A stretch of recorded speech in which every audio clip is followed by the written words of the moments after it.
So, in my day job, I'm a journalist, and not like a real journalist, I'm a small town journalist, which means that sometimes I do stories like Old Man is turning 103 and go and interview that old man. And honestly, it was a nice interview. He was a nice old guy that I talked to. But I'd like to talk about one little thing from that interview where I talked to him. I'm like, so, are there any interesting stories from your life you could share with me? Give me something to write about. Fucking just anything to write about. And he's like, oh yeah, I was in the military. I fought in World War II. That was, I mean, it was a thing that I did. Okay, okay, and we talk a bit about that, and then 30 minutes later, um, well, at the start of it, he shows me he has this book where he was interviewed 13 years ago by this historical book on World War II, and it was just interviewing a bunch of soldiers who fought in the war. And in the bit where it talked to him, it talks about him freeing a concentration camp. And the words they used were smashes down the gates and marches into the bunks and shouts, You're free now, you're free." And why is that not the first thing that when someone's like, did you do anything interesting in your life? That how is that not the first thing your mind jumps to? How do you forget that? Well, because it was probably not good memories. It's not fun seeing people in that state. But still. So how's it going? This is Nuzlocke Vlogs, where I play Pokemon and I do the Nuzlocke and I talk about my life and what things I'm working on. Oh no, I can't use items. No, that's terrible. So, I finally tonight. I still need to export and upload it. I finally finished off Torchbearers, which is this video series that I've been doing. It's a D&D story video series. I started it a year ago. It's going over a campaign that I did in college with my college friends. It was set in this water world apocalypse like Wind Waker. It's like Wind Waker, and it's one of the best campaigns I've ever done. I have a lot of good stories from that campaign, and I'm just adapting it into these D&D story videos. And it is over. I think it's a good finale.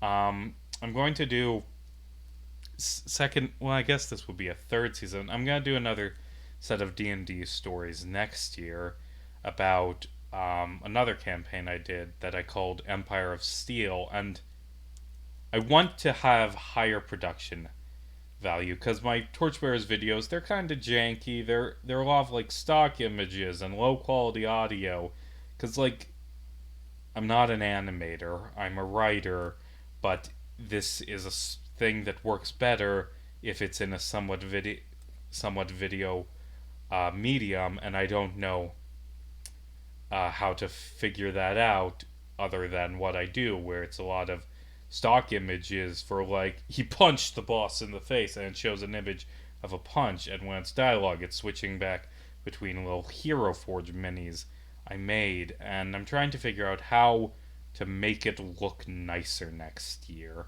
And I have a few ideas. Um, so that's gonna be done. I'm also still hard at work on my Disney video essay. I am on track. I'm not done. I have so much work left to do, but I uh basically at the start of last was that yeah that been last week I had was 3 times 4. I had 12 segments left to edit, and wait, no, those numbers are bad and stupid.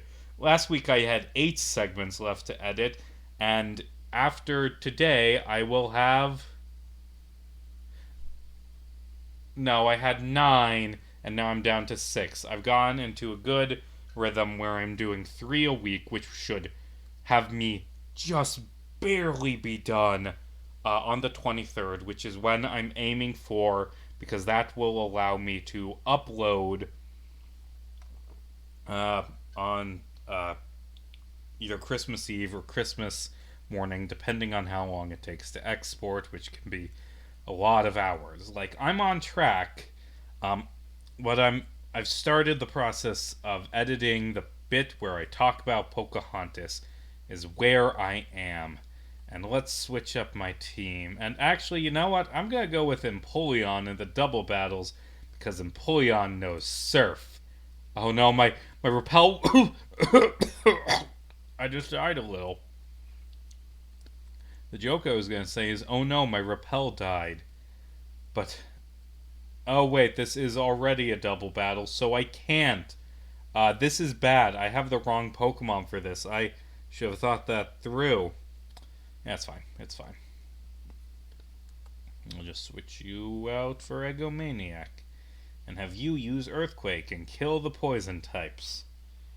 But yeah, I'm doing good work on my Disney video essay, and I should get it out just barely on time. I have I should have more time to work on it. I get less busy as the month dies down just based on my line of work. It always seems that like the middle of the first week to middle of the third week are when I am busiest. Like once the month starts getting close to the end, I usually have a bit more time to myself, which is when, I write stuff. And I should get that out. And then that's the last video I'm doing for the year, the last day of summer. I haven't talked about that in a while. That is a chapter of a book. It's a story and sort of a short story collection that I'm working on. That's a whole mess. And next year, in January, I'm doing another chapter of Twisted Video. Wasn't going to do any videos, but then I played... Oh god, that's what I need to talk about.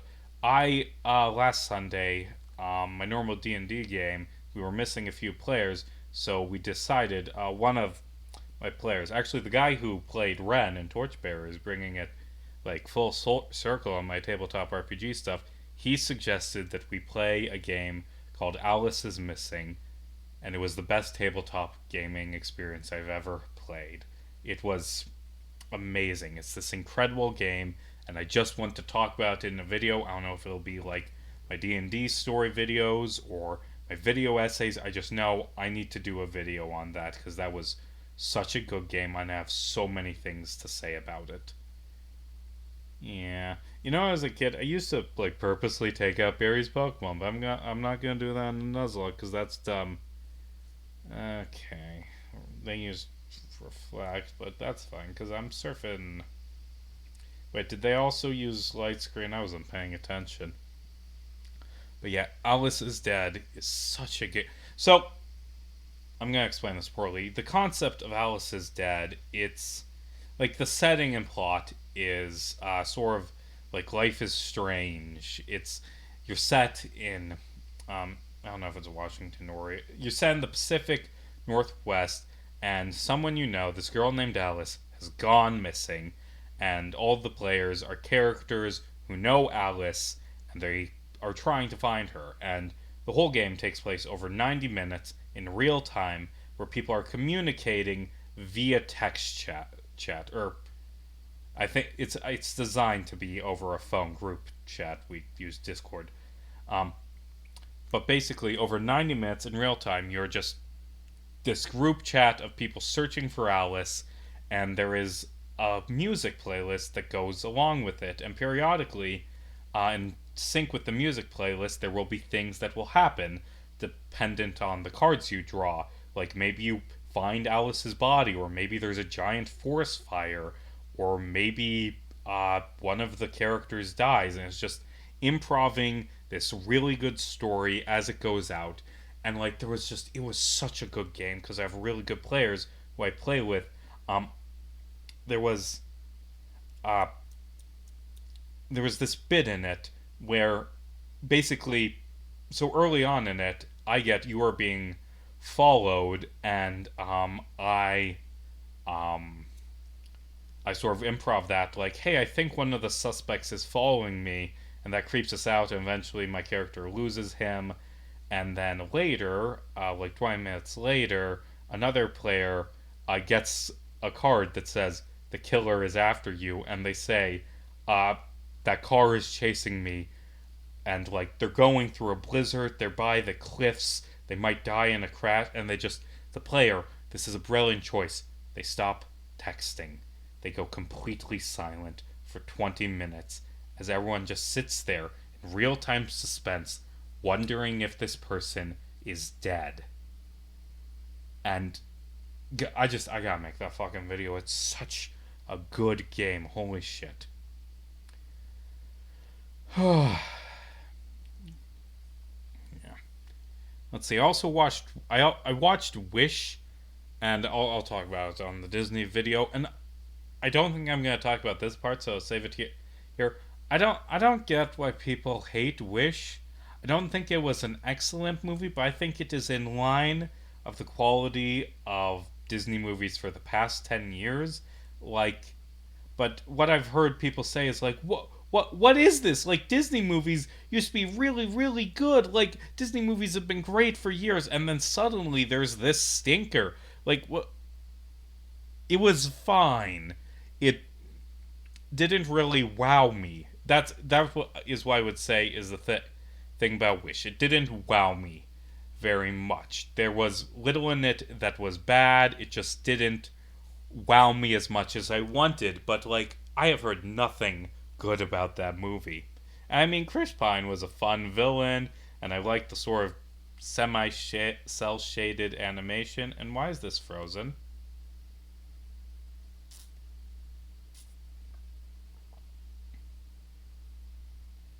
Did that freeze, or is this natural? Because I know the game gets kind of funky now.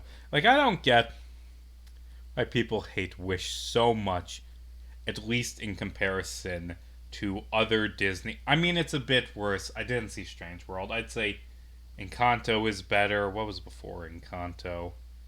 Wreck-It Ralph 2 was... It's better than Wreck-It Ralph 2.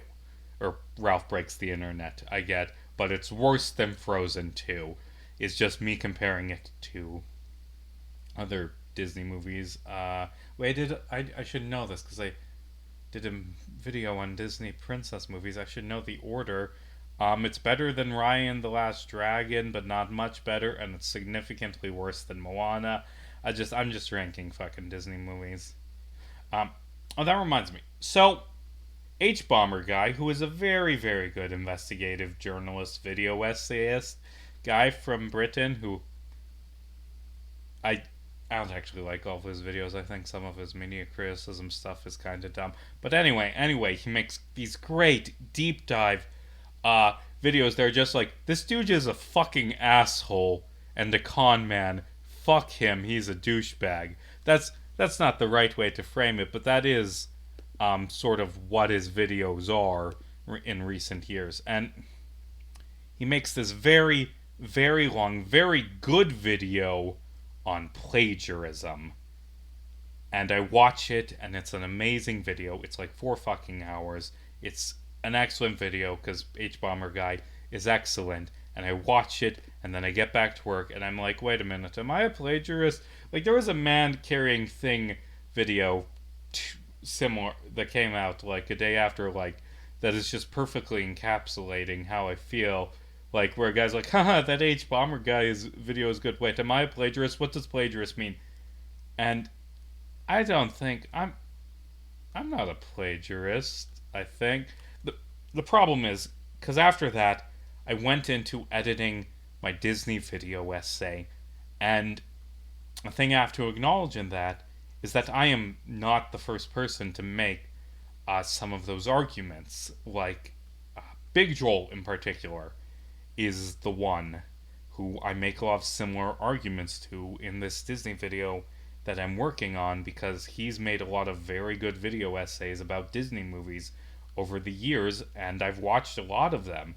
And I just had to acknowledge in the video that some of the things that I'm saying now are similar to things that Big Joel has said.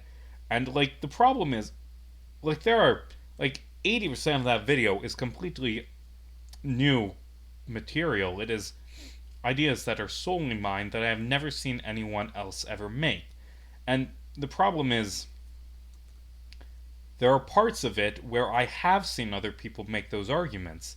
And, like, they're the things I believe. I'm not like that fucking guy, like, ooh, I'm gonna I'm gonna make a video essay that copies H Bomber Guy's video essay on Bloodborne and Dark Souls, even though I haven't played Dark Souls, but I'm still gonna say everything he said about Dark Souls. Like, no, everything I say in that video is my own fucking opinion. But there are times that I started panicking because of this H Bomber Guy video, where it's like, okay, well, Big Joel said that The Lion King 2 doesn't really work because Simba acts like an asshole. And I also believe that. And I saw his video where he says that. Would I believe what I saw? Would I believe what I think if I wasn't influenced by him? Because, video essays, they influence what you believe. They influence your. Oh, God. I'll complain about the distortion world later. But, like, video essays influence how you think about media. And I know for a fact that there are some takes in that I came up independently. Like, I can't fucking prove this. This isn't like a really good defense, but I would, and this is the truth. Big Joel made a video essay on Disney sequels, and it came out while I was writing this current video essay, and I didn't watch that, even though I fucking love Big Joel's content, until I had written my own essay, because I don't like to watch other people's work while I'm working on similar work. Like, there's a bunch of people I like who made videos on AI while I was working on that video about AI, and I didn't watch them because I wanted to focus on my own things I had to say. And anyway, in that video by Big Joel, the Disney sequel one, like, oh wait, he made some of the same arguments I would end up making, but like I wrote those things. I wrote my own ideas before I saw Big Joel's video essay. And to be fair, a lot of the criticism that I share with Big Joel is not super original stuff. Like, hey, Belle's Magical World isn't a good movie because it's just repetitive and Beast acts like an asshole. Big Joel is surely not the first person to realize that, and I surely would have thought of that if I hadn't. I'm just skipping through Cyrus's dialogue because I don't give a shit with his fucking pseudo nihilistic, poorly explained bullshit. But like, or in the Big Joel one, like the Lion King, it's in the Lion King, it's bad because the monarchy murders people, and like, yeah, I kind of agree with that, and will probably agree with it. But I know that I've seen him say that before I said that, so it's getting in my head. Or or in his Disney sequels one, he says that actually King James saying that he's not going to invade the New World and commit genocide against Native Americans because uh, Pocahontas told him that there isn't any gold in North America. That's not a good ending because there is gold in North America. Yeah, Big Joel said that, and I said that, and I like Big Joel, but I mean, surely he's not the only one to have ever come up with that because that's kind of the obvious takeaway of that film. I think, I think I'm just being overly paranoid because like fucking James Somerton, an internet historian and Illuminati, like these people that get torn apart by H Bomber Guy, are word for word copies of scripts. It's not that I didn't like this movie and other people didn't like this movie. It's like what the people Bomber Guy went after, what they did is word for word plagiarism, and I certainly haven't done that. Like, and also, even in things that are similar, even in things that other people have talked about, there are parts of it that are new. Like, no one, I'm spoiling a joke because no one watches these Nuzlocke vlogs. These has been consistently for a few weeks now, getting 0 views. No one but me has ever said Viva la Wilderness. Or, fuck, I messed up the damn line. Was it? No one but me, as far as I know, has ever said the line Viva la Wildebeest. Like, I know that joke's original, because who the fuck else would say Viva la Wildebeest? Who else would see The Lion King and then come to the conclusion, wait a minute, All the animals in this movie are sentient. That would logically include the wildebeest. So the wildebeest, they fucking murdered Mufasa. They beat their king to death. Based though because fuck the monarchy. I don't know. I'm off this topic. No, no, don't go up. Go down. Go down. I need to. Or do you go up? So here's the thing. This is going surprisingly well because I was going to bitch and moan about the distortion world because I have very mixed feelings on the distortion world. I think it's such a creative design and it's such an interesting idea that you get transported to this weird alternate world. Like that's so cool. But the other thing is it's kind of a pain in the ass to navigate. And getting lost in this labyrinth the first time you play, hey look, it's Cyrus and he's gonna run away. Right? Right? Yeah, you can see him moving. Like getting lost the first time you play, that's not a big deal. That's not that annoying because you're still exploring. But like the second time you play, like every time you play, not never knowing where to go because it's a place with a confusing layout that you go once per save file. That can be a bit tedious. But I think I'm just autopilot getting it based purely on memory, which is good.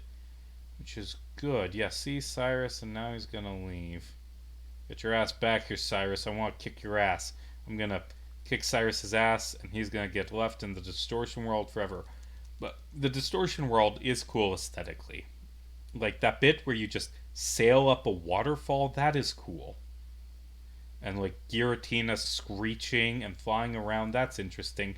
And these parts always confuse my brain on how I'm supposed to move because it doesn't really make any sense because the camera's tilted, but it's cool that the camera's tilted.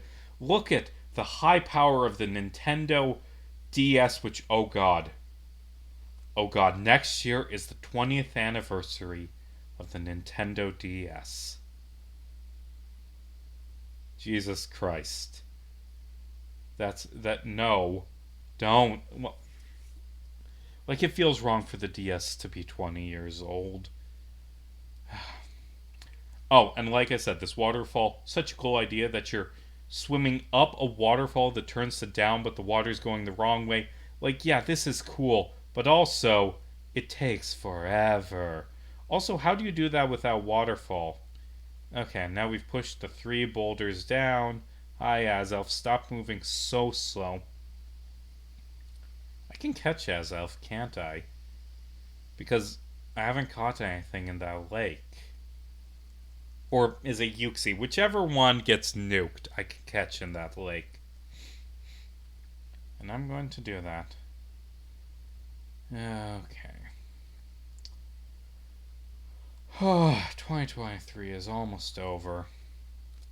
And next year is going to be so much fun. Yeah, I love election years. Although I shouldn't have to do too much until the fall.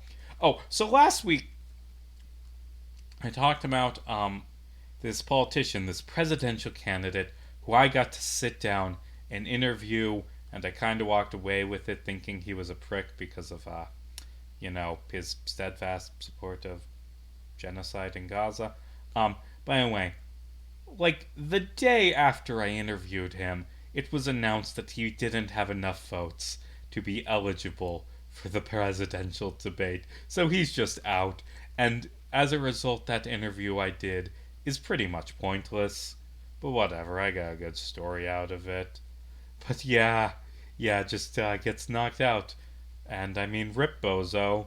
Although, it's a less happy rip Bozo because I've interacted with I've interacted with one of his opponents, and man, his opponents aren't exactly better on Gaza. Did I fucking talk about the fact? I don't think I've talked about that. When I went to a Ron DeSantis rally to report on it, he said that we need to start deporting immigrant students who protest the genocide in Gaza. And man, not only is that fucked up because, genocide is bad, It's fucked up because a presidential candidate should never say people who protest the government should be arrested, like even if it's on the most basic shit. I firmly believe that people should not be arrested for protesting the US government. And to be clear, deportations are a form of arrest. They are police violence. Um so yeah, Ron DeSantis is a prick. They're all pricks. And Biden just shut down fucking ceasefire attempts at the UN, vetoed it because he's a fucking fascist. And, eventually I'll be able to say my true feelings on him without the fucking FBI going after me. Yeah, fucking Joseph Robinette Biden, Genocide Joe.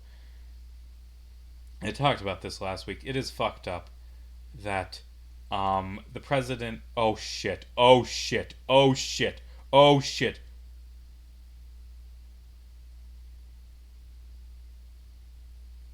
I didn't check.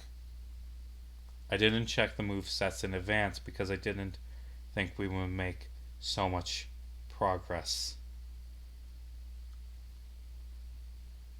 Huh. Well, that's bad. Wait, doesn't it also have Ice Fang? Shit! Okay. Still gotta go Maniac. Still gotta go Maniac. And we're going to be fucking cheeky because I'm not losing another Pokemon to Cyrus. He's a fucking lame ass villain and he's not killing my fucking team.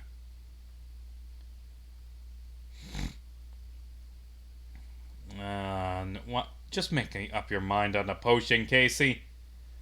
I'm not losing another teammate to Cyrus. And you know what? I was on a good roll of not losing Pokemon for a while.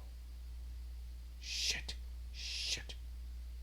Why don't I just... I need to switch out. You're burnt, but I'll switch you in. Oh, God, No, because Earthquake. Because it... Fucking Earthquake. And it has Crunch, I'm betting. If I'm a betting man, it has Crunch. Shit. Yeah, see? Hypnosis. Just put it to sleep. Oh, good. Just Waterfall, which is still gonna hurt, but good. Good. That Earthquake surprised me. This is why you check movesets in advance while you're doing a Nuzlocke. It's not cheating, because it's just memory. It's just remembering things. If you could get that result by memorizing, then, it's not unfair to... I'm not explaining myself. I'm just gonna slowly but sure... Oh, son of a bitch. Don't switch out.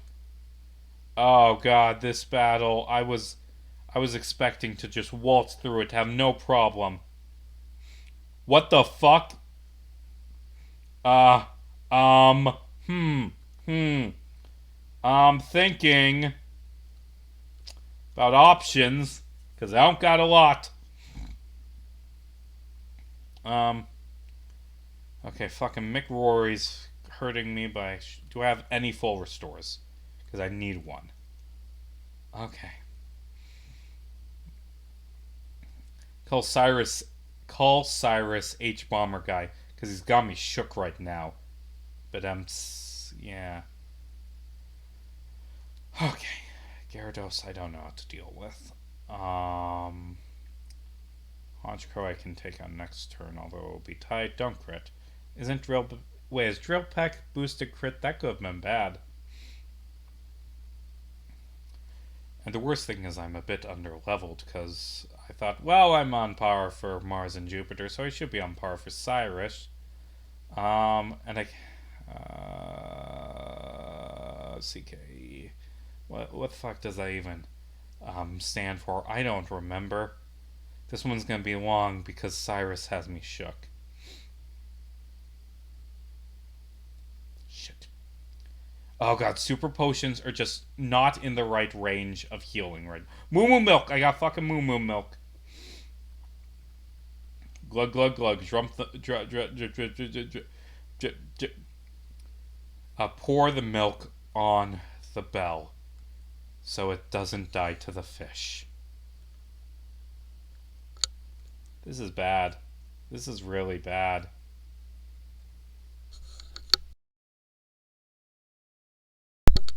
I had to mute for a second to cough. I don't have a good solution to this.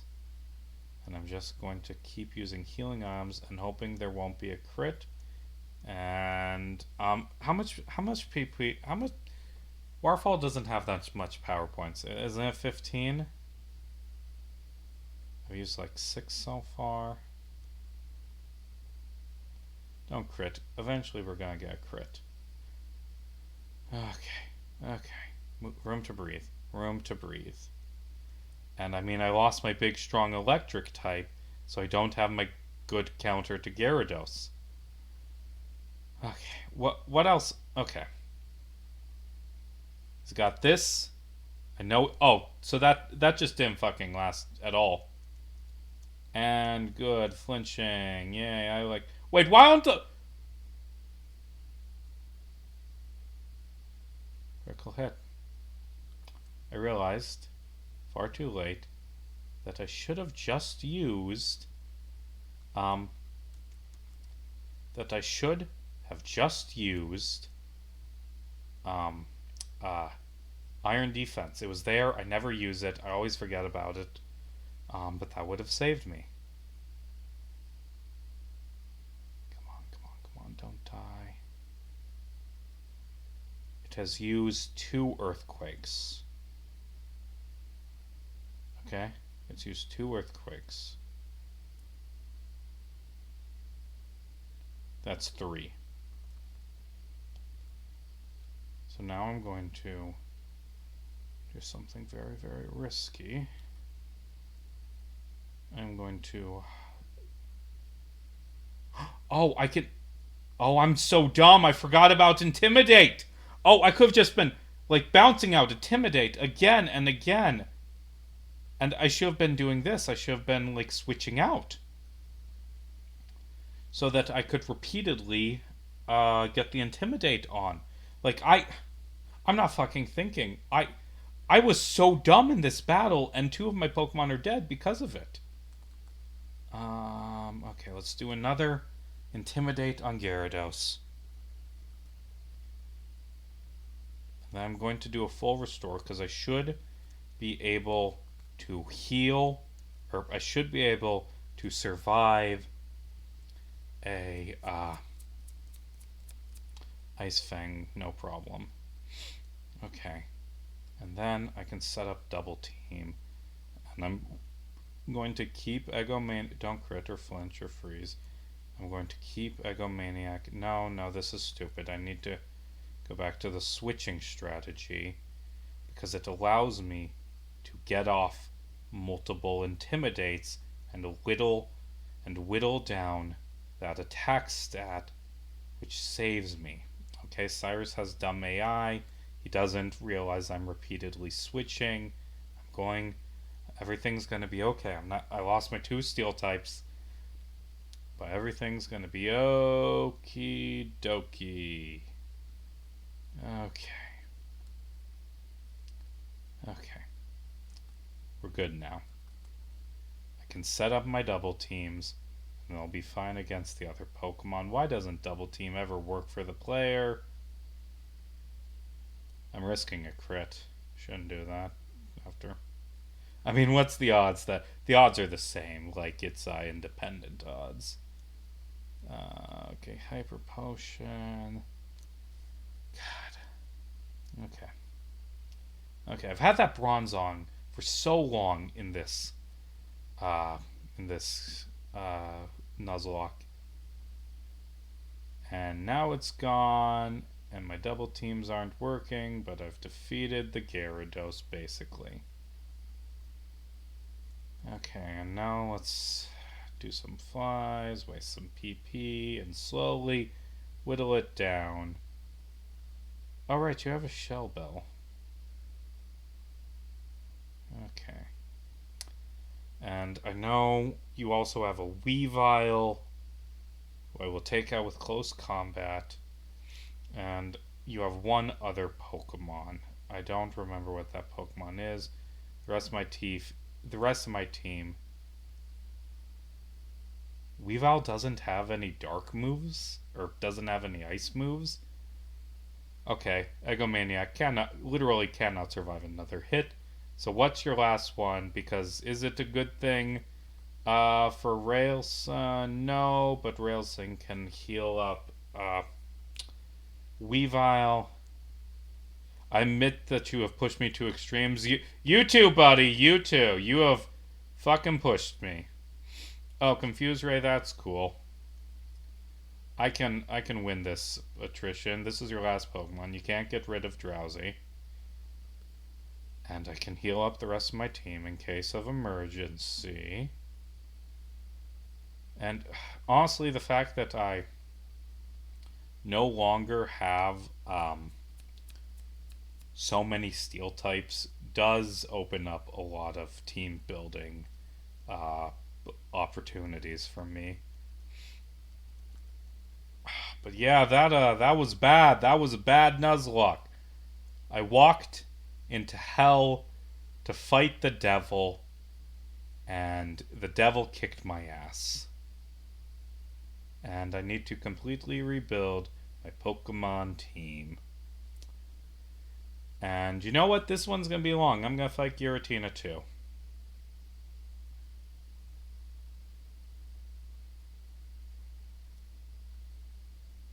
Railson's a bit low. I should switch out Takari Hikari. Because Takari Hikari is better at taking Crobat moves. Oh, don't use a fucking full restore, you bitch! Don't fucking be a bitch. Okay. Ew, enjoying the double length Nuzlocke vlog where I take out Cyrus and complain about the fact that people don't like plagiarism or something. I don't remember what I talked about earlier. I don't know. I've run out of things to talk about. Actually, I do have one thing to talk about. Like today, I came up with an idea for a video game that I really want to make when I have the time.